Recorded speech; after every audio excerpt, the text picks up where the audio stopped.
জ্বলে ওঠে না।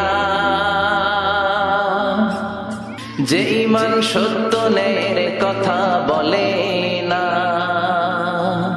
যে ঈমান প্রয়োজনে জ্বলে ওঠে না, যে ঈমান সত্য ন্যায়ের কথা বলে না, যে ঈমান বাস্তবে নাই, যে ঈমান অন্তরে নাই, মুখে শুধু ফাঁকা বলি, কি করে তারে বলো ঈমান বলি,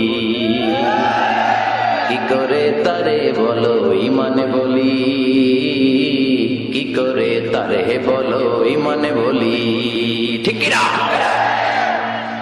যে ঈমান দিন কায়েমের আন্দোলনের ধার ধারে না, যে ঈমান লেবাসধারী কোরআন হাদিস তাও পড়ে না, যে ঈমান খাজার নামে মাজার গড়ে ফুলুস কামায়, আছে না নাই?